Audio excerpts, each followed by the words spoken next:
Hello, everybody, and welcome to another edition of Charts with Dan. It's the first show of the new year in the studio here. I was on the road last week, and thanks to everybody for being patient with my temporary setup. We've got a lot to get to. Of course, the continued box office dominance of Avatar: The Way of Water, both domestically and worldwide, and the debut of M3GAN. Before we talk about any of that, though, I want to thank my partner here on the show, as always, Carbon Health. We are into the new year, but it's the same cold and flu season, and Carbon Health offers so many essential things like vaccinations and flu shots, etc. Check the Carbon Health app right now to see if there is a location near you. You can now use it in states like California and Massachusetts as your primary care provider, or if you're not near a Carbon Health location, you can also use the Carbon Health app for telehealth. Carbon Health keeps appointments open every day for walk-ins because they know that you don't always know ahead of time if you're going to have to go and see the doctor. And I'm happy to be partnered up with them because they have a mission, which is to provide health care to as many people as possible, as affordably as possible. So I'm always happy to have them on board and look forward to a productive 2023 with Carbon Health as a sponsor of the show. And let's look at a productive weekend at the box office. It was a good note to start on for 2023,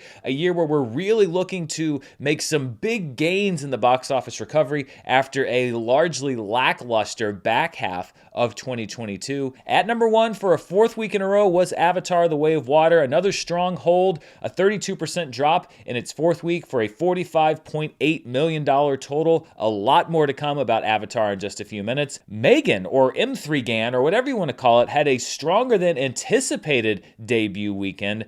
$30.4 million. It was one of those weekends where the estimates kept going up every time they were revising the figures. One of those things where you can't track enthusiasm. There was a lot of enthusiasm to go see M3GAN. It was produced on a $12 million budget, reportedly. That's the Blumhouse special, although there's a lot of back-end deals and stuff that have to get cut for that. But still, no shocker, there's reportedly a M3GAN sequel already in the works off of this very strong debut, $30.4 million. That tops what Scream debuted to last January, and we'll see if the legs hold out, if this could be a potential surprise early year $100 million plus grosser. Holding well in third place is Puss in Boots: The Last Wish, dropping 19.5% in its third week, doing what holiday movies do, which is leg out. It's at about $88 million. It should cross the $100 million threshold domestically at some point this week. Expanding into many, many more theaters than last weekend is Tom Hanks in A Man Called Otto, which came in fourth place with a $4.2 million total, a 7,369.8%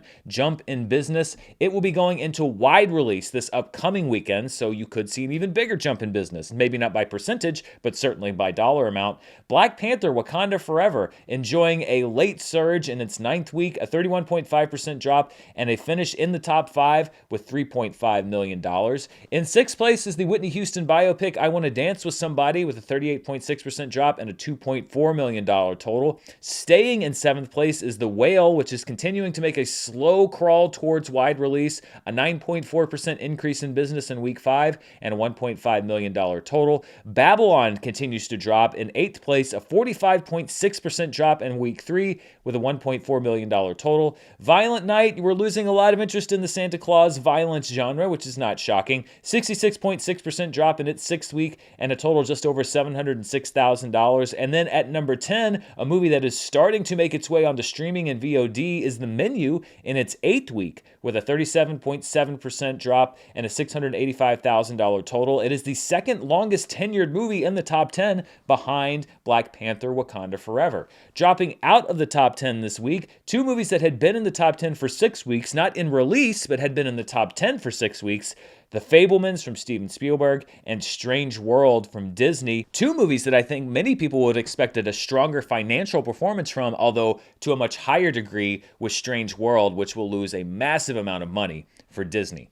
So the number one story, as we knew it would be, or as I think most people knew it would be, that understands how James Cameron movies generally work, is Avatar: The Way of Water. And something that we started looking at last week was this movie's performance when you compare it to the first Avatar movie's performance back in 2009. 2009. Not directly necessarily in the sense that we're going to judge the sequel by the movie's performance as far as how well it's doing, but really about what its box office earning potential is and what its final total may be domestically. So let's look first of all at a day-by-day comparison of Avatar and Avatar: The Way of Water. The original Avatar is on the bottom there in blue. Avatar: The Way of Water is the top line there in orange. And you see that day by day, Avatar: The Way of Water continues to earn more than the original film did at the same time in its release. After its 24th day of release, Avatar had made just over $400 million, whereas The Way of Water is now over the $500 million mark domestically. Now, of course, this is not adjusted for inflation, so it's no surprise that Avatar: The Way of Water is tracking ahead of a movie that came out over a decade ago. But the question now is just how far is The Way of Water going to go? And is it going to be able to match that $760 million gross from 2009 that the original Avatar was able to achieve? That's why I also like to look at this chart. This is a chart of the two movies' performances when you adjust for inflation. And here you see after about a week that the original Avatar overtook Avatar: The Way of Water. And when I'm looking at where the new Avatar film, the sequel, is going to land, I look at that widening gulf between Avatar on top there in blue and Avatar: The Way of Water in orange. And the fact that those lines are getting further apart as we go, what that says to me is that The Way of Water isn't going to quite leg out the way that the first movie did. Not that it's a problem. It's still going to make a lot of money, which we're going to talk about in just a second. But when we talk about how far is this movie going to go, I still don't think that it's going to make as much money unadjusted for inflation as the first Avatar film. I think it's going to get close. $600 million, it's going to hit that. It is going to make $600 million domestically. I think it's going to be on the top 10 grossers of all time. It only needs about $100 million more domestically to do that. It's going to make that list. The big question becomes, is it going to make that $700 million total? I think that it's very possible that it does. But looking at the performance so far, I still think that it's going to be close, but that Top Gun Maverick at over $715 million is going to be, when the books are written, the highest grossing domestic film of 2022, and Avatar: The Way of Water is going to be a close second. That's what I think is going to happen. When it comes to this amount of money, to be frank, it doesn't really matter. It's a hit film. It's going to continue to be a hit film, and it's posting up record numbers. When we look at the highest grossing fourth wide weekends domestic, so the fourth weekend in wide release, the original film Avatar in 2009 puts up the best number ever, and these are not adjusted for inflation,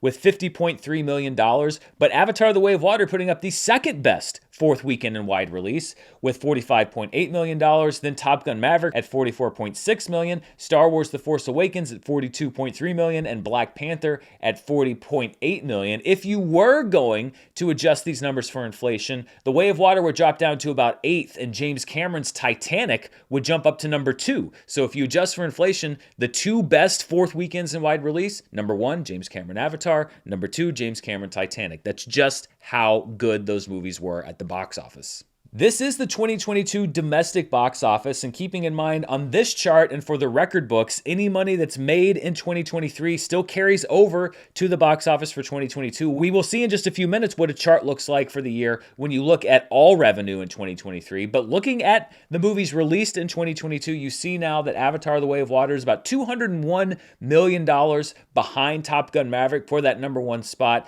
Again, I think it's going to be close. I think you could even see Avatar: The Way of Water getting to $700 million, but I just think that Maverick's going to keep it. I don't know. Something, intuition, whatever you want to call it. I think that Top Gun Maverick is going to keep that number 1 spot with Avatar: The Way of Water number 2. Black Panther: Wakanda Forever is still at number 3. It will remain at number 3. It's not going to catch The Way of Water, but $439.6 million.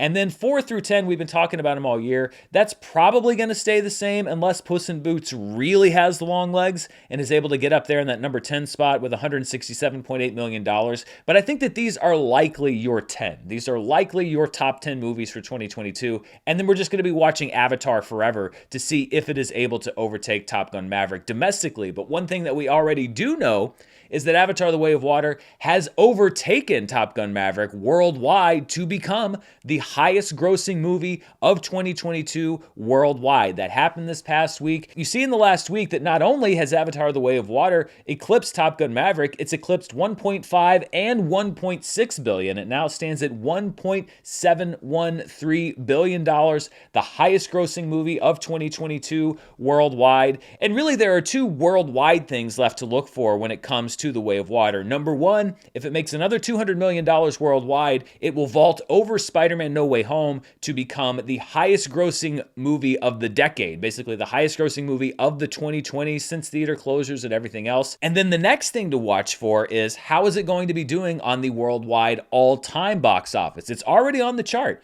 If we look here, these are the highest grossing movies of all time worldwide. Avatar: The Way of Water is now number 7. Furious 7 is out of the top 10. The Avengers is now number 10. 2019's The Lion King is number 9.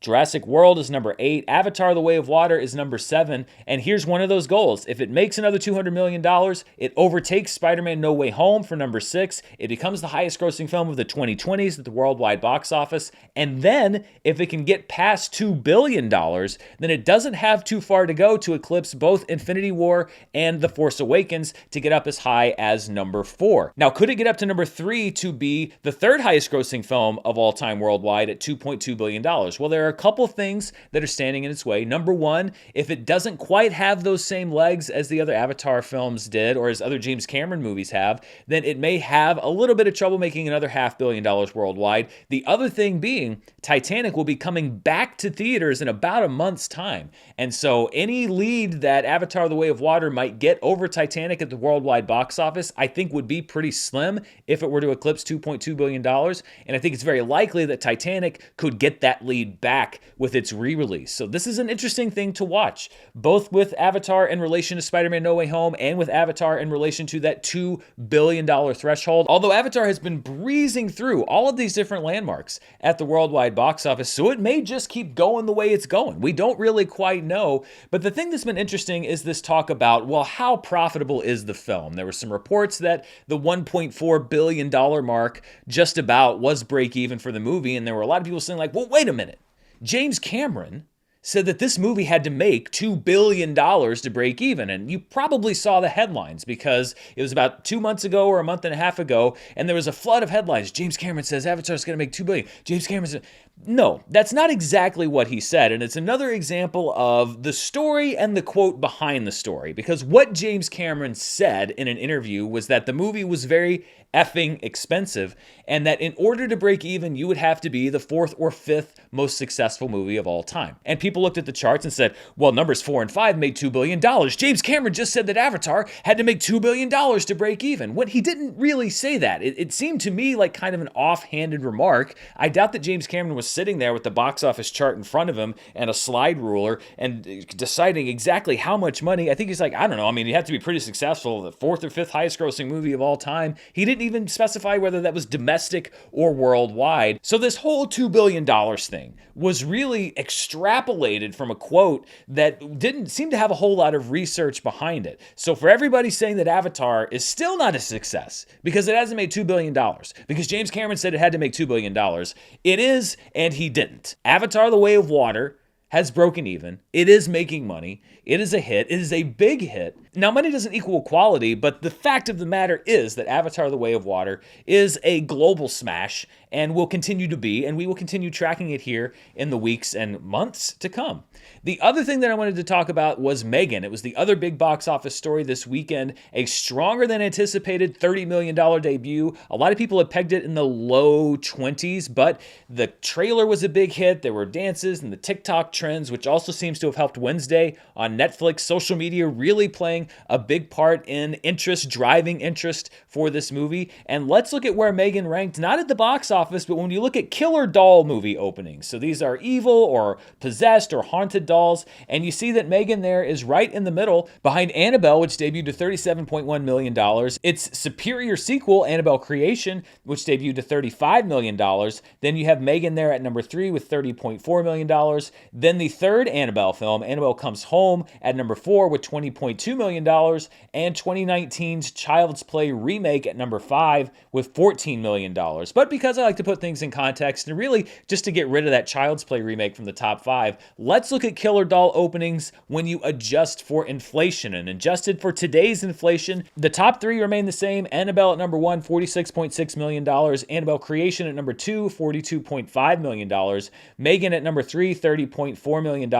Then Child's Play 2, making a big play up from the 90s, $24.4 million. And Annabelle Comes Home at number 5 with $23.6 million. So any way you cut it, M3GAN holding her own when it comes to the killer doll genre, although not one of the 5 biggest openings in January. If you're looking at the biggest movie openings for the month of January, it fell about $10 million short. American Sniper is the biggest January opening weekend of all time with $89.2 million, followed by 2020's Bad Boys for Life, $62.5 million. A lot of people forget that 2020 got off to a great start at the box office before everything just came tumbling down. Ride Along is at number 3 with $41.5 million. Kung Fu Panda 3 at number 4 with $41.2 million. And then M. Night Shyamalan's Glass opening at $40.3 million. Hard to imagine in today's box office climate that Glass would open to over $40 million. Of course, again, I like to put things into context and adjust for inflation. And when you adjust the January numbers for inflation, American Sniper remains number 1 with over $112.1 million. Bad Boys for Life remains number 2 with $71.8 million. Star Wars, the 1997 special edition, when you adjust for inflation, comes in third place with $66.6 million. At number 4 is Cloverfield with $55.3 million. And then Ride Along in fifth place with $52.2 million. And all of these stories, Avatar: The Way of Water's continued success, M3GAN's better than expected debut, puts us in good position to start the year. This is the chart, as I mentioned last week, of the 2015 through 2019 average, and then the average of 2021 and 2022 after theaters were back open. And you can't see, because it's a line graph, you can't see exactly how this week performed, but it's pretty much right between the average from before the pandemic, 2015 to 2019, and the average from theaters being back open in 2021 and 2022. The number is right over $100 million for this past weekend, so it shows still a marked drop from where the box office was before the pandemic, and yet also a big increase from what we've seen after theaters have reopened. So this is going to be very interesting to track, and starting next week, you should be able to see that line graph because we'll actually have points that we can connect. I also changed the colors here a little bit. Some people said it was hard to see, so I changed the 2015 to 2019 line is now blue, the 2021 to 2022 line is now red, and then the 2023 line will be kind of a dotted black line. So hopefully that'll make it a little bit easier to read for our viewers that have color deficiencies and have a little bit of issue seeing color on screen. But this is going to be very interesting to track. A good start, though, for 2023. A big jump up from what we've seen the last couple of years. Something I started doing last year was tracking the box office by season. So I basically break the year into 3 chunks of 4 months. We've got January through April, which would be the winter spring box office. And then we've got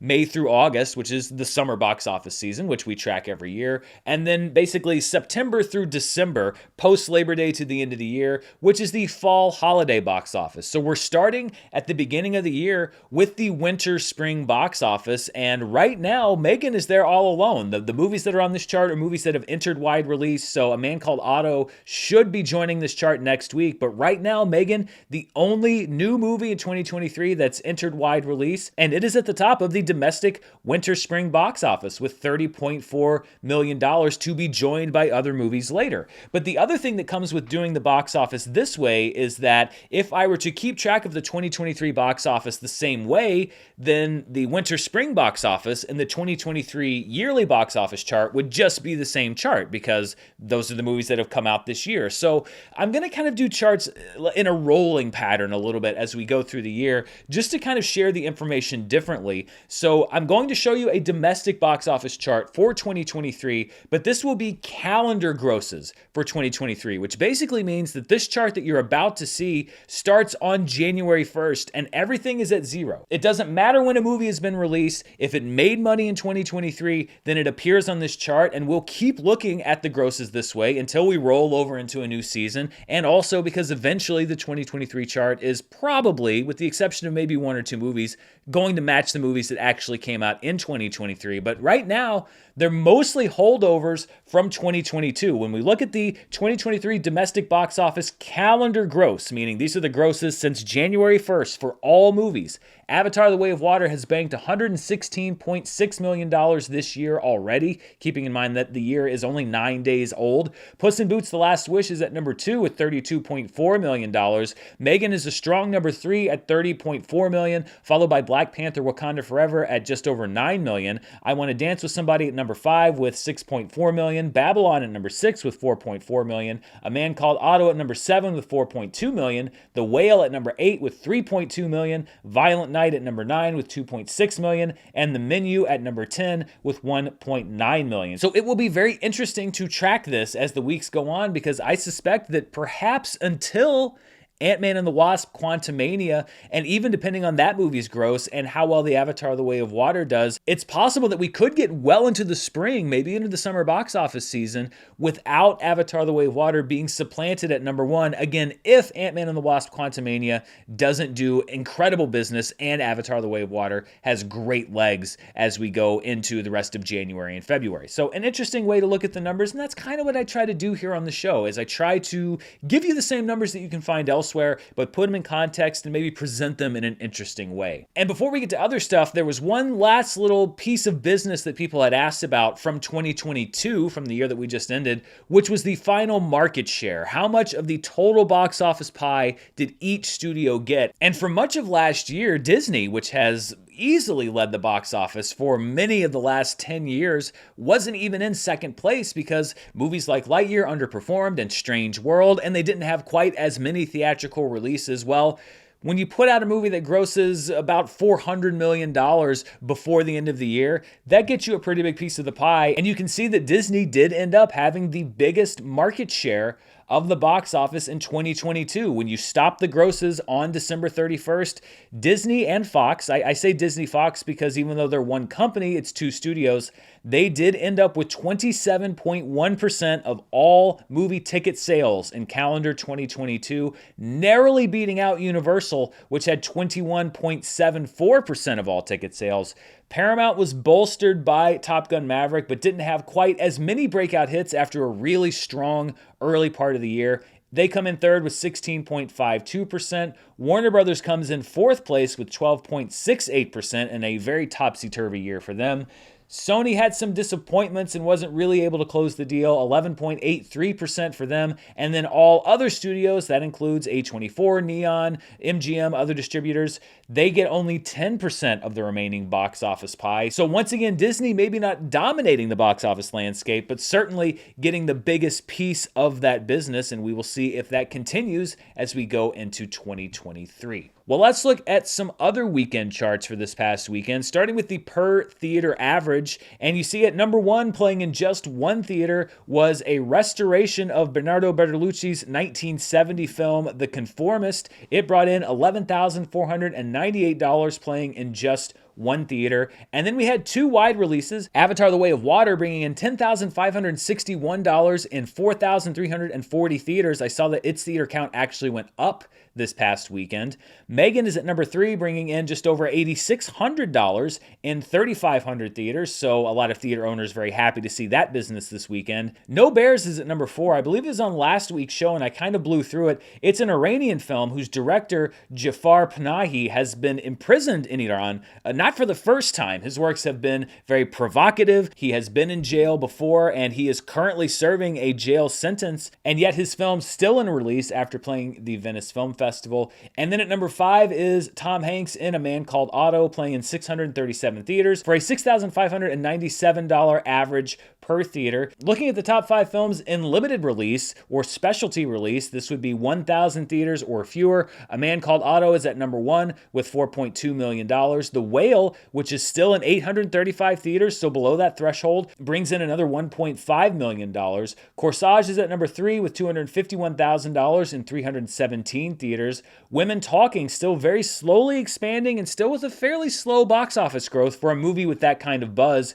29 theaters in its third week week and a box office total of $142,000. EO continues an underdog play for Oscar contention, 62 theaters and a $79,902 total. And when we look at the limited release top 10 grossers for 2023, again, this resets on January 1st. So there are some 2022 releases that are on this chart, but this is only money made after the beginning of the year. But A Man Called Otto got off to a quick start with a $4.2 million total in limited release. We will freeze that gross once that movie enters 1,000 theaters, but that's going to go up some. The Whale bringing in $3.2 million, so about equally split roughly between 2022 and 2023 as it expands and as the awards season progresses. Corsage is at number 3 with $274,000. Women Talking at number 4 with $204,000. Empire of Light, another awards and box office disappointment, at number 5 with $179,000. EO at number 6 with $155,000. The Banshees of Inisherin, which made the vast majority of its money, I believe over $7 million in 2022, still some holdover revenue in 2023,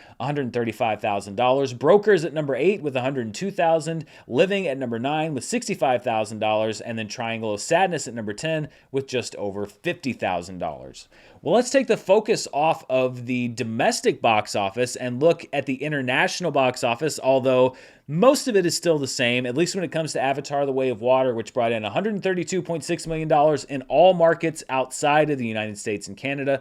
Puss in Boots: The Last Wish is at number 2 with $25.8 million. M3GAN is at number 3 with $9.9 million, and I love the subtle difference in that poster versus the one that we get here in the domestic markets. It's just very interesting how they market movies differently from place to place. At number 4 is a film called Operation Fortune Ruse de Guerre, or whatever. I don't know how you'd pronounce that. It's directed by Guy Ritchie, and you might say, well, wait a minute, there's a new Guy Ritchie movie coming out? Well, there is, kind of, depending on where you live. It is currently being released only in international markets, and with the distributor of the film, which is STX, going through restructuring and everything else, it reportedly is headed to a streaming debut here in the domestic market in the United States and potentially Canada. So it's very likely that only audiences outside of the domestic marketplace are going to be able to see Operation Fortune in theaters. But yeah, a new Guy Ritchie film playing in many countries that are not the US and Canada. At number 5 is the Chinese film A Better Man. It brought in $5.8 million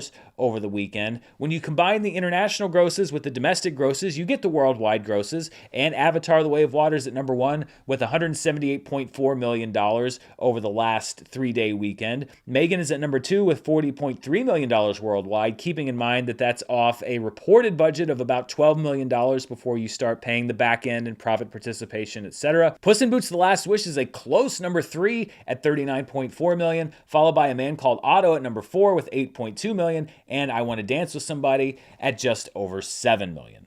This is the part of the show where I like to take a look at a past weekend in box office history, but also pay tribute to people who have passed away, who have left a lasting legacy in the entertainment world. And there are always so many names and people that, you know, if the show was forever long, that I could recognize all of them. But I wanted to specifically point out 2 people this week whose names you may not know, whose faces you may not know, but whose work you most definitely know. The first is someone who passed away as I was preparing the notes for this show, and that is Mike Hill, who is an editor and who worked with director Ron Howard from Night Shift in 1982 through In the Heart of the Sea in 2015. So over 3 decades of work with Ron Howard. He, along with Dan Hanley, served as the editor on all of those films. The duo were 4-time Academy Award nominees for Frost Nixon's Cinderella Man, A Beautiful Mind, and Apollo 13, for which they won the Academy Award.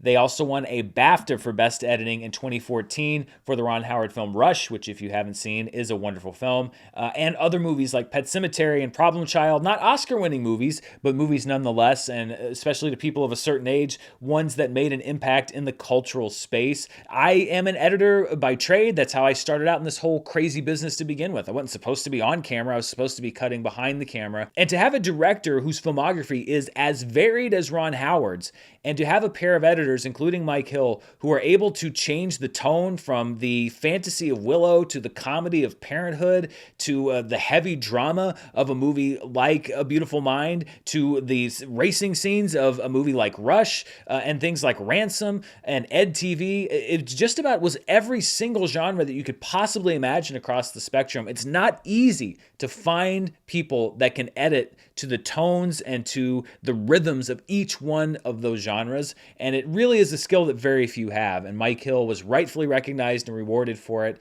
while he was alive, sadly passing away very shortly ago. Another person that I wanted to recognize, a name and a face again that you probably won't know, but someone whose images I'm sure you know, is cinematographer Owen Roizman, who passed away in the past week. He was nominated, Oscar nominated, for The French Connection with William Friedkin, The Exorcist, also with William Friedkin, Network, one of my favorite movies of all time, Tootsie starring Dustin Hoffman, one of the biggest box office hits of all time at that point, and then finally his last Oscar nomination in 1994 for Kevin Costner's Wyatt Earp. He was also the cinematographer on the original taking of Pelham 123, The Stepford Wives, 3 Days of the Condor, Vision Quest, Barry Sonnenfeld's The Addams Family. He was a former president of the American Society of Cinematographers, also a recipient a few years ago of an honorary Academy Award. Directors, actors, etc. get a lot of the credit, and they should, but you couldn't get any of that without the technicians behind those moments, and especially when you look at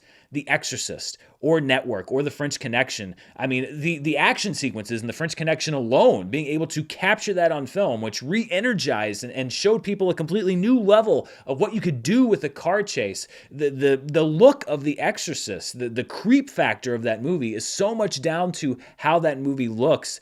Owen Roizman was one of the great painters, if you want to say that cinematographers are painting on film. Owen Roizman was one of the great painters of the modern era. And so even though you may not recognize that name, he has left an indelible mark on the history of cinema, as has Mike Hill as an editor. Both wonderful artists who also leave behind a filmography that will not soon be forgotten. And as always, my condolences go out to their friends, family, co-workers, collaborators, and fans. Let's take a look now at a weekend in box office history, and we're going to go back 25 years to when another James Cameron film was dominating at the box office in its third week of release, and that is January 2nd through the 4th, 1998, the first weekend of the year, and Titanic in its third week saw a 6% drop-off in business for a $29.4 million total in its third week. At number 2 was Tomorrow Never Dies, also in its third week. Titanic actually narrowly beat Tomorrow Never Dies on both of their debut weekends, and yet was handily beating the James Bond film in week 3. A 32.6% drop for Tomorrow Never Dies and a $13.7 million total. As Good as It Gets was enjoying a good second week with a 3.1% drop. That movie was destined for Best Actor and Actress Academy Awards for Jack Nicholson and Helen Hunt, a $12.2 million total. At number 4, Nathan Lane's Mouse Hunt, also in its third week, a 13.2% drop for an $8.4 million total. And at number 5, Scream 2 in its fourth week, a 19.8% drop and a $7.2 million total. And the most anticipated film of my lifetime, or one of them, when I was a young, just freshly minted 15-year-old when that movie came out. Of course, now we are on our 6th Scream film. That doesn't make me feel old at all. Of course, you know we don't just look at these movies in box office pass. We also put it in the time machine and hit the inflation button to see what those numbers would translate to in today's dollars. And when we hit the inflation button on this weekend, we see that Titanic would have had a $60.8 million third weekend. That really puts that movie's box office run into more context. Tomorrow Never Dies with a $25.2 million total. Then As Good as It Gets right behind with $22.3 million. Mouse Hunt at number 4 with $15.3 million. And Scream 2 at number 5 with $13.3 million. It will be very interesting to see what waves Titanic is going to make, no pun intended, when it re-enters the marketplace in February, because I will certainly be taking the trip back to see the remastered and the 3D, etc., because I haven't seen that movie on a big screen in 25 years now. I wonder how many people will do the same. Of course, this is the second 3D release for Titanic, so maybe people got their fill about 10 years ago when it last came out. Before we go, I want to take a look at the streaming charts to see what people are watching at home through the various different streaming services, and we will start with our look at the iTunes charts, where Puss in Boots: The Last Wish, despite still having a very long box office run ahead of it, is also entering the streaming world. It's available for purchase and premium video on demand, which is those high-priced $24.99 rentals. It's number one, though, on the iTunes chart. At number two is Ticket to Paradise, which has been on the chart, but is now available for rental, the $5.99 rental, so that's why it has that new tag there. The Menu now available for purchase and good enough for number three on the iTunes charts, just from people buying the film. Knives Out is at number four. The Woman King is at number five. Tar, my pick for the best movie of 2022, certainly my favorite, now available for purchase and rental on iTunes. So if you want to catch up on Tar, it's getting a lot of Academy Awards buzz. Now's the time. Triangle of Sadness is at number seven. Top Gun Maverick is at number eight. The original Puss in Boots at number nine. So I guess people wanting to catch up on the previous one so they would understand what was going on in the new movie. And then Devotion, available for purchase and good enough for number 10 on the iTunes charts. Let's look at the Netflix charts, and this is the last Netflix chart of 2022. This covers the day after Christmas to January 1st, so we will restart the clock on a lot of the numbers for 2022 after this chart. But as it was last weekend, Glass Onion dominating the most watched programs on Netflix by PFV, or potential finished views. It's how I look at the Netflix ratings. I basically take the number of hours watched, I divide it by the length of the program, and it gives me the PFV, or number of people that could potentially have finished viewing that program.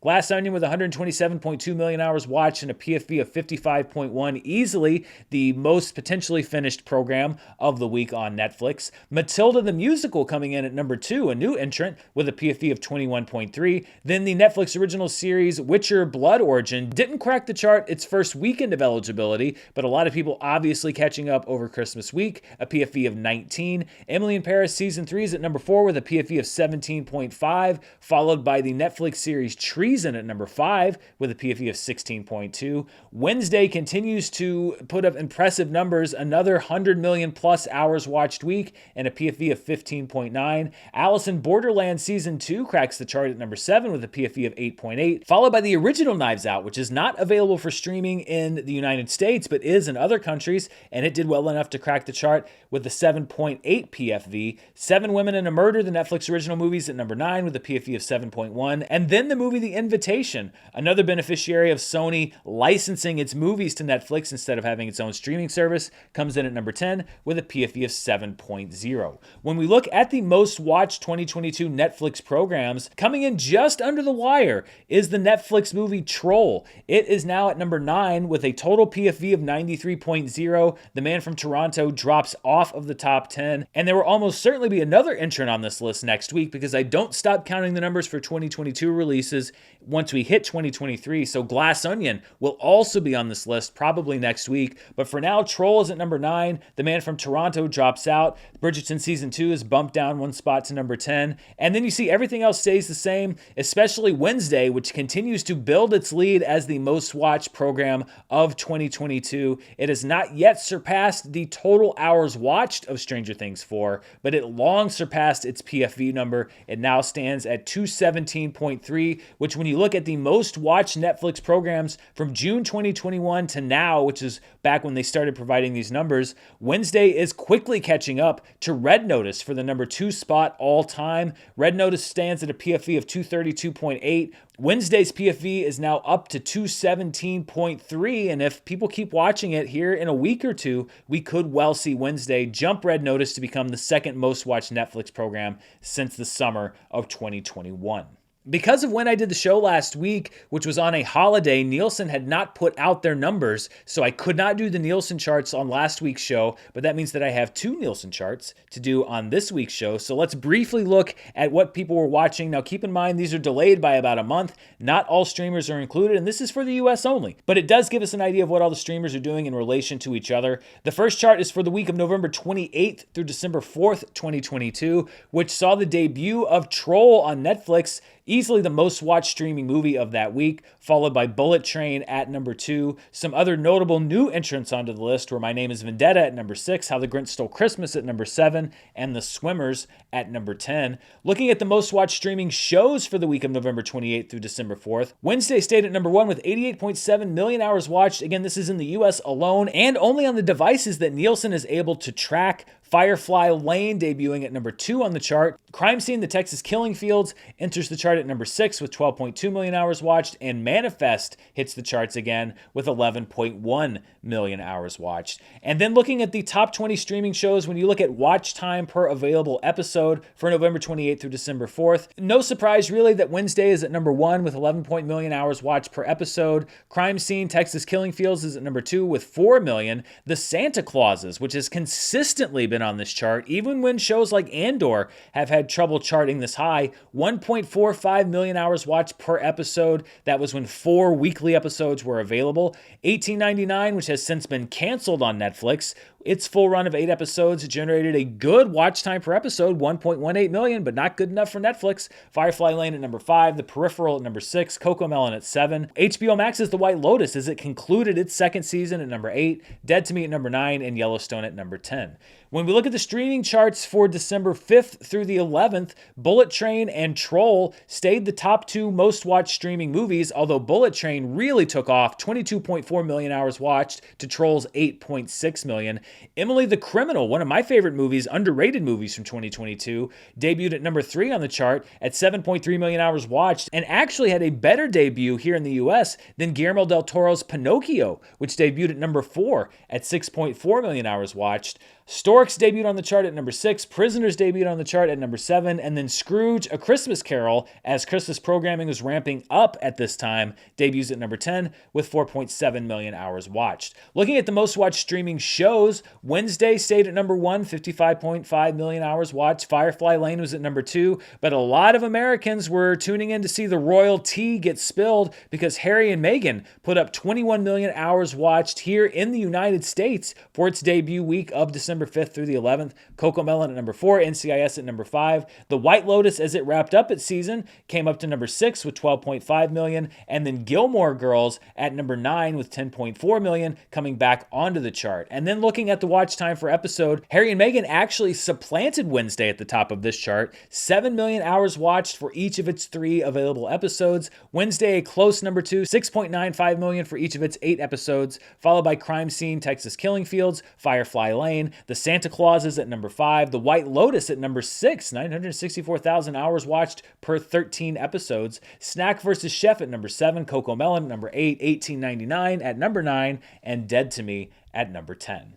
And that wraps up an extensive charts episode for this week. There was a lot to get to. There's a lot going on at the box office charts, a lot going on streaming, and a lot going on at home and in theaters this weekend. First of all, this Wednesday and Thursday, Fathom Events is holding screenings of the Japanese film Shin Ultraman. I've read that one night will be subbed and one night will be dubbed, so check your local listings for that one. On Thursday on Netflix, Kung Fu Panda: The Dragon Knight Season 2 debuts, as well as Vikings Valhalla Season 2. Then this Friday, we get a few wide releases. The 2023 remake of House Party, which was supposed to be an HBO Max original and then wasn't, and now is in theaters, debuts this weekend. Plane, starring Jared Butler. It wouldn't be January without a Jared Butler release. It opens wide on Friday, as does The Devil Conspiracy, and then Tom Hanks in A Man Called Otto expands into wide release this Friday, and then there are several other movies that are entering limited release. The horror film The Offering opens in limited release, as does Alice Diop's film Saint Omer, which is France's official contribution to the Academy Award Best International Film race. Skinamarink, which is a very low-budget horror film, but which I've heard a lot about, is opening in limited release. I may have to go see that movie. And then also on Friday on Apple TV Plus, Season 4 of M. Night Shyamalan's series Servant also makes its debut ahead of M. Night Shyamalan's new movie, which comes out next month. And that wraps it up for me here on Charts this week. Thank you so much for watching. I'll be back later this week with movie news, reviews, box office. Who knows what's going to happen? I want to thank Carbon Health, as always, for being a great partner here on the show. And I want to thank you for spending part of your day with me. I'll be back very soon. Until next time, stay safe, and I'll see you then. Bye.